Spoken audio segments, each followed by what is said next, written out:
4500 kW kullandım. Bu ay 3500 kullandım. Az beklerken çok geldi. Birim fiyatı 0.95'ten 0.75'e 77'ye kadar çıkmış. Bu başlı başına zamı zaten gösteriyor. KDV oranları desen zaten onlar ayrı bir konu. 7.000 liralık faturada 1400 liralık sadece vergi ve fonları var. Geçen ay örneğin ben kullandım. 4500 kW'lık bir elektrik kullanımı yaptım. 5500 lira elektrik faturası geldi. Bu ay 3500 kW kullandım. 7500 lira elektrik faturası geldi. Hani zaten bu ortada. Normalde dükkanı saat 12'de kapatıyordum. Şimdi 9.30-10 gibi kapatıyorum ki hani elektrikten biraz tasarruf yapmış olurum diye. Aksine az beklerken yüksek geldi faturalar. Hani bununla ilgili gerçekten şikayetçiyiz, sıkıntılar var. Dönemiyoruz esnaf olarak. Çoğu esnaf zaten öyledir eminim. Gıda alışverişlerinde zaten onlar başlı başına arttı. Un fiyatları 260 liradan 450-500 liraya kadar yükseldi. Doğalgaz faturası o da yükseldi. Onun dışında su sabit. Şimdi bir o sabit. Onun dışında zaten asgari ücret yükseldi. Bizim eskiden bir 3,5 liraya satardık pideyi. Şu an 4 liraya satıyoruz. 50 kuruşluk zam yapabildik. Ama faturalara gelen zam %125'lik bir zam. Dükkanı yeni açtım. 2-3 aylık bir iş yeri burası. Tekrar kapatmayı düşünüyorum. Düşünmüyorum değil zaten kapatacağım bu gidişle. Gerçekten de faturaları da gösterebilirim. Esnaf olarak sıkıntıdayız. Ben mağazam için konuşuyorum. Benim mağazama 600 lira elektrik faturası gelirken bu ay 1300 lira elektrik faturası geldi. Bu ciddi bir fark.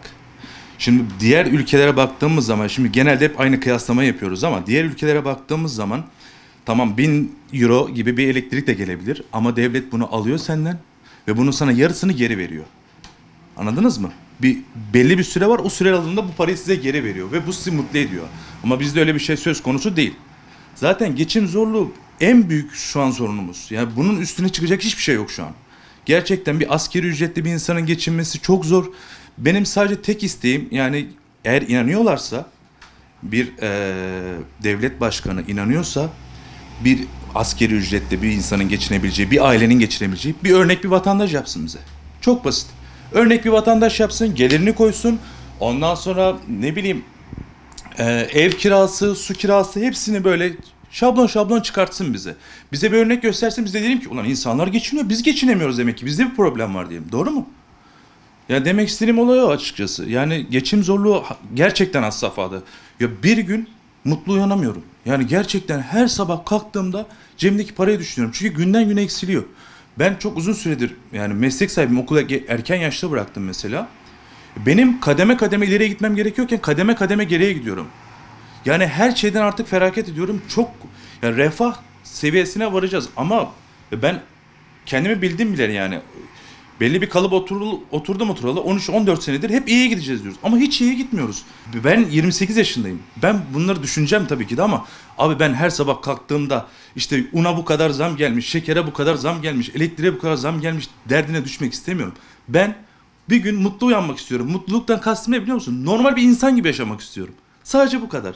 Normal bir insan. Gelen faturalardan gerçekten şikayetçiyiz. Faturalar çok yüksek geliyor.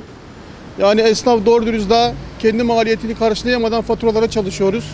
İnan günü zor geçiriyoruz yani.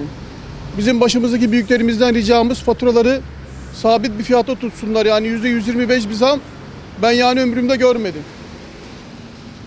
Yaklaşık 55 yaşındayım, böyle bir yani zam yok. Çok zor oluyor bizim için. Lütfen bize yardımcı olsunlar. Yani büyüklerimizden ricamız bu. Her şey zaten hayat pahalı almış kendini gidiyor. Şurada bakın bomboşuz. Esnaf olarak bomboş duruyoruz. Yani elektrik faturalarına bir çare bulsunlar kardeşim. Başka bir şey istediğimiz yok. Esnafa yardımcı olsunlar. Esnafa değil bütün halka yardımcı olsunlar.